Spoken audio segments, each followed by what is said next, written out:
That was a happy accident. We didn't realize that was the name of a Sherlock Holmes adventure until just afterwards. But we decided Wisteria Lodge as an homage to the different lodges in Twin Peaks, and as well as David Lynch's project, newer project being codenamed Wisteria. We slammed them together and that became Wisteria Lodge.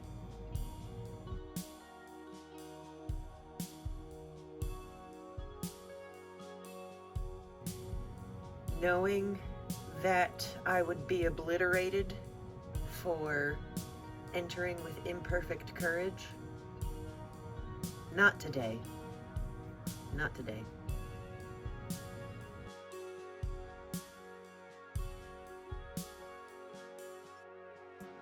For me, at least, it inspired me to have kind of a proof of concept that an entire intuition-based piece of art could find commercial success. The fact that a meditator was trying to push forth their subconscious, not agenda, but creative aesthetic onto the world.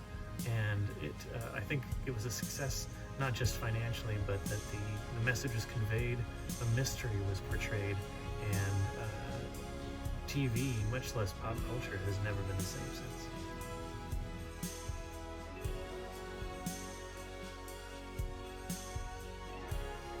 Major Garland Briggs. Hands down, it has to be Lucy. Albert Rosenfeld and Jacoby.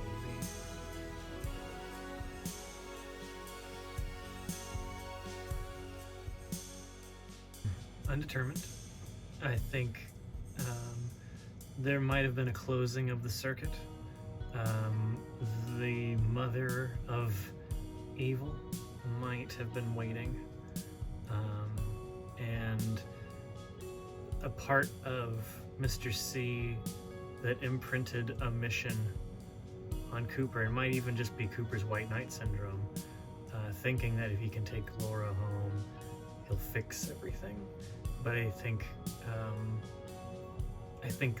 the path to hell is paved with good intentions, and you might not know what you're doing. You're just acting out of good faith, and ending up in the worst possible situation.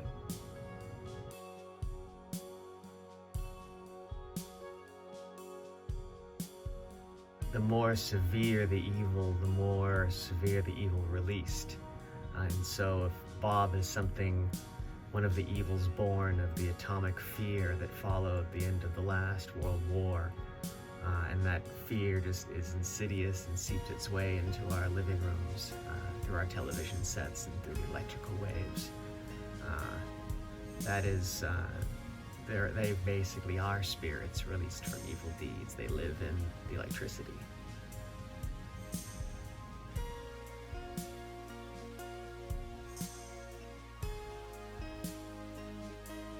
Thank you for the weather reports. They've been an excellent mantra throughout all we've been through recently. Thanks for the years of inspiration, and keep up the great work. Daddy.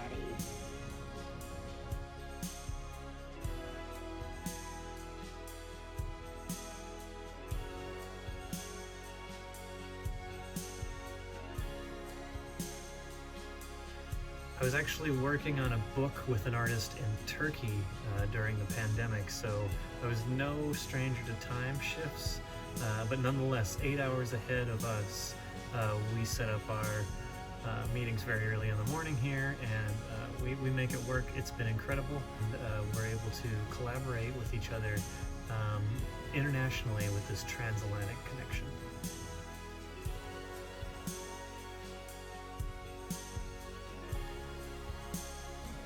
What's up, Wisteria Lodgers and music fans? I'm going to try and answer some questions that have come over the Atlantic. I didn't write these, but I'll answer them to the best of my ability. What's it like transitioning from Rockstar to producer. Well, I don't really think of myself as either of those things, but I guess we have to have labels these days. In a way, I feel like it's the sort of same job, and I don't really want to be either or exclusively either, and kind of I'd like to be both really. And I like being in bands, and I love working with the guys. And the first song, Mercy, we've done was a bit like being in the band and also being in control of the ship. So in a way, I try to approach it all the same way. There's a double whammy question. What sparked your interest in Wisteria Lodge, and are you a Twin Peaks fan? Well, earlier in 2021, in the middle of a lockdown sometime, I received a message from the band, and we started chatting. So really just hearing the songs, and especially some of the textures and the vocals, and yeah, I fell in love with all the music instantly.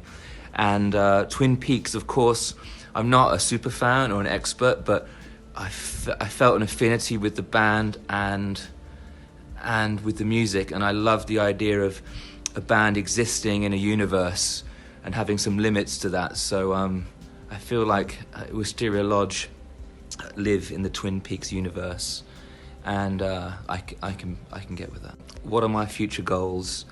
I think well, we're looking forward to making some more records with Wisteria Lodges. That's a first one really, and I'm looking forward to making more records, of course. And I think really just making lots of diverse music and exploring places that I haven't gone before sonically. Okay, last question. Any toys or tools that make a distinctive impression on my productions, or I guess on this project? I think most of the amazing things happened on the other end, with all of the amazing electronics and synths that the guys relied on to record with. But saying that, I did employ some analog stuff over in my studio, and we did some cool stuff. Analog desk, I've got an old Tascam M series, so we did lots of color with the drum machine.